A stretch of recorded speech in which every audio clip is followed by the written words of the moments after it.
Hello. Good morning. Hi, Welcome back. Sis.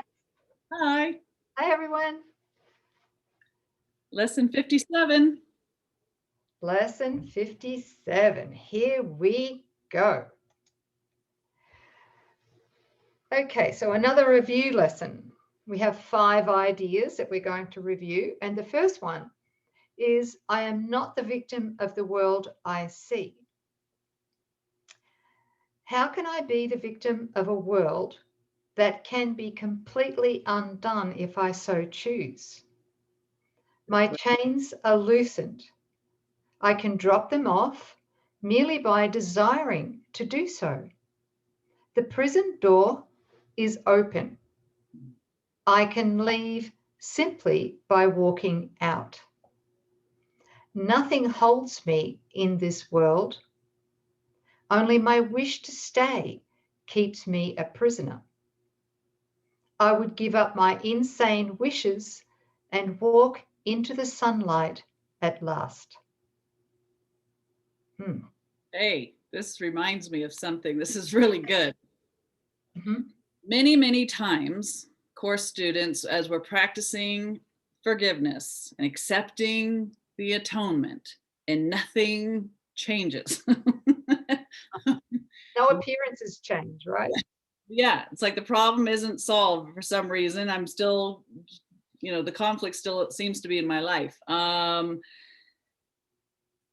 When this seems to occur, I noticed that even though we say, I want to forgive it and I'm accepting the atonement, there's something there where we still want to be bound by it. So we might want a better body, but we don't want our mind healed. We want that person to leave us alone, but the ego loves the juice of the conflict that that relationship provides. So on the surface, we say, oh, I've done the forgiveness work around it and I don't want it. But when we recognize what is it about that problem that gives the ego huge doses of guilt and conflict. Remember, the ego is a state of mind it's upset and it's in stress mode, so that we're not in the peace of God and not remembering what we are. So if we find that things don't seem to be moving, there's right here, we're in the jail cell and holding the key. There's a reason why we're not employing the key or just walking out. And it's great to do some self-inquiry and say, what is it about this dynamic? It's not that it won't leave, it's that you're not letting it go because it really is coveted by the ego because of the amount of conflict that it provides. So something good to look at. Remembering, Yeah, and this is deeply unconscious until it comes to the surface, right. that the first obstacle to peace, which is the obstacle to love, God's love, our holy self, is the desire to get rid of peace. So it's the addiction to conflict, right? Mhm. It's the addiction to judgment. It's the addiction to guilt. It's the addiction to fear and control, all to keep the false self going. Right. Okay. Yeah. We wanted to pull the lid off of that and take a look on the inside. And that's what's going down 5 doors down, 5 levels down. Yeah. Okay. Sorry. Go ahead, sis. Oh, that's good. I just wanted to maybe mention this too, because I think it's appropriate, Mm-hmm. is because we just read, I'm not the victim of the world I see. And I'd just like to add, I had a conversation with somebody this morning, and they were saying, I've studied the course for years, and I don't know what to do with the self-doubt. All of this self-doubts come up, and I don't know what to do with it. And I think it's appropriate here because, and I know it very, very well, because in that self-doubt, we can really, really feel victimized, right? Mm-hmm. Because we're being crucified by our own self-doubt, our own unworthiness, etc. And what came out of my mouth was that self-doubt is the ego. Oh, The yeah. ego is self-doubt. I just want to drop um, that little pebble Mhm. into your pond and see how many ripples might come from that for you. Yeah. Thank you. We'll talk more about that later on. Yeah, Yeah, I'll make a note about that. There's something in the manual for teachers, but we'll come back to it because I think that's absolutely. really So powerful. we're on lesson 57 and we're on idea or idea number 2. I have invented the world I see. I made up the prison in which I see myself. All I need do is recognize this and I am free. I have deluded myself into believing it is possible to imprison the Son of God.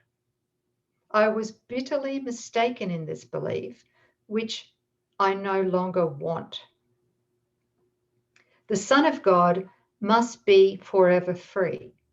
He is as God created him, and not what I would make of him. He's speaking about ourselves and others, right? Mhm. He is where God would have him be, and not where I thought to hold him prisoner. And he's talking about Mhm. holding others prisoner through our judgments of them and through believing that we're being victimized by them, etc. Can you add to that, sis? Yeah, I think all imprisonment occurs the moment that we think that any brother, and including ourselves, is body bound. And Mm, the way that we keep them imprisoned, because at any time they could leave, but it seems that we lock them into the prison with our judgments. That's really the glue. We just add our own stuff on top of the first lie that they're a body, and then it's, well, they're different, or they're good, they're bad, I want to be with them, I don't want them. Yeah, it's on and on and on. So it's all made up, but that's a state of imprisonment. thank um yeah, thank God it's just a mistaken belief, and the realization that I did this, I don't want it. Holy Spirit, help me, right? That's it. No guilt, no judgment, no self-judgment. How can we judge over a mistaken belief? Once we see it, we can give it over Yeah. and receive the miracle instead, the Let it atonement. Okay, so idea number 3, there is another way of looking at the world. Since the purpose of the world is not the one I ascribed to it, there must be another way of looking at it. I see everything upside down, and my thoughts are the opposite of truth. I see the world as a prison for God's Son. It must be then that the world is really a place where he can be set free. I would look upon the world as it is and see it as a place where the Son of God finds his freedom. That's really helpful. One of the terms I came up with the ego thought system is just the mad flipper. Oftentimes we go, oh, the ego, and it's fearful, or it's out to get us, or it's actually intelligent. It's not. It's a thought system, and its program takes what God has already done perfectly, and everything that God did is good, and it just suggests its inverse. It flips it. So everything that we're seeing is reversed and upside down, and there is a correct way to view it. And it's very helpful, like he's done here, that if we think that God's Son is imprisoned, or we are imprisoned, well, what is the opposite of that, right? Liberty, freedom, boundless bliss. So that's the truth. So oftentimes when you don't know what the truth is, well, what is the ego boasting in that image? The opposite of that is going to be what God is declaring. So that's always helpful. So where we see lack, there's a law of abundance. Where death tries to, appear or show itself to us, there's a law of life. Sickness, health. Imperfection, perfection. Chaos, harmony. Yeah. So there's another way of looking at the world, and that's a great arrow or pointer to know what is going on. Mm. Very good, sis. Thank you. Very helpful. Thank you. Idea number 4, I could see peace instead of this. You know, when I see the world as a place of freedom, I realize that it reflects the laws of God instead of the rules I made up for it to obey. I will understand that peace, not war, abides in it. And I will perceive that peace also abides in the hearts of all who share this peace, this place with me. You know, because our minds are in constant communication with our brothers and God, you know, talking about the Christ mind, the Holy Self's mind, right?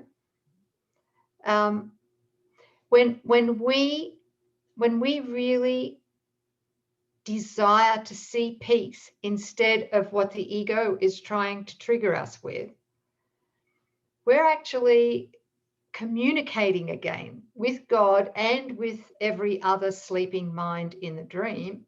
And so we're helping everybody at the same time to wake up to God is in their mind, right?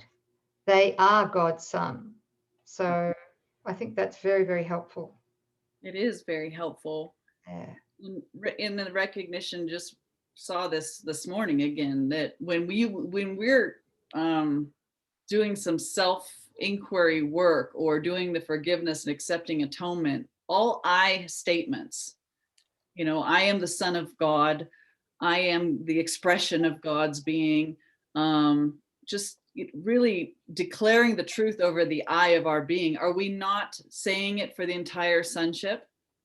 And the reason why is the I of my being is the Christ, is the I of your being. You also are the Christ, an individuated aspect of the Son of God. So, you know, all work, correction, as you do it for yourself, it's automatically being done for everyone because we're all sharing the same mind. So when you declare, I could see peace instead of this, and you do, thank you, because you just did that for this part of the I. I appreciate that. Yeah. Thank you. And the last idea for this review is my mind is part of God's. I am very holy. Remembering that we can interchange the label or the word holy with incorruptible innocence, you know. So I am incorruptibly innocent, which means that I am immune to all of the illusions that the ego attempts to throw at me. My mind is part of God's. I am very holy, very innocent. And that innocence is shared with everyone. It's not a private affair, personal affair. As I share the peace of the world with my brothers through forgiveness, right, I begin to understand that this peace comes from deep within myself. The world I look upon has taken on the light of my forgiveness and shines forgiveness back at me. In this light, I begin to see what my illusions about myself kept hidden. Sorry for the pinging in my phone here. I forgot to turn it off. So I'm going to repeat this. In this light, I begin to see the light. Well, basically, it's a light of my forgiveness, right? I begin to see what my illusions about myself, the ego, had kept hidden. Sometimes when I hear this pinging going on, all right, I know it's Jesus. He's doing this. He is. That's exactly what it is, right? So he's trying to get my attention and I'm not listening. Right. So, in this light. Okay. So what my illusions about myself kept hidden. In other words, what the ego had veiled about the truth of myself. I begin to understand the holiness, the innocence of all living things, including myself, and their oneness with me. And that's such a beautiful, beautiful, heartfelt experience. And this experience gets accelerated or quickened when we're able to share these teachings with another person. In other words, where two or more people come together who share the same goal of forgiveness and awakening to the truth of who we are as the Son of God, right? Right. That's a holy relationship. Yes. Yeah. Thank you. Did you want to add something, sis, to that? No, I think that's perfect. Yeah. Yep. Thank you. Time we start accepting our holiness as a child of God, really examine this belief in deep unworthiness and bring the light, examine it. Where did that come from? Who believes it? Unworthiness only exists within an ego thought system. What is the opposite of unworthiness? Grandeur, magnitude, blessedness, holiness, innocence, divinity. Glory. Yeah. With a capital G. Grace with a capital G. Grace. Yeah. Yeah. It's about time we entered into our inheritance. Yeah. And that's not arrogant. It's arrogant to tell God no to the gift that he's already given and the creation that he's already declared perfect. It's in humility and in submission, saying yes to what God is declaring over us. And that's a loving act that says, yes, God. Yeah, that's right. No more false humility. No more false like humility. You said, it's arrogance. Yes. It's the ego. Yeah. God's giving these gifts and we're like, no. Don't. Yeah. I know all about that one. I knew about it, not anymore. Don't harsh the gig I've got going on here, God. Okay. I'm having too much fun being very lowly and limited. All right, you guys. Thank you. That was lesson 57, review lesson 57. Thanks, sis. Beautiful reading. Yeah. Love the ideas. Thank you. That's great. We're learning something. I am.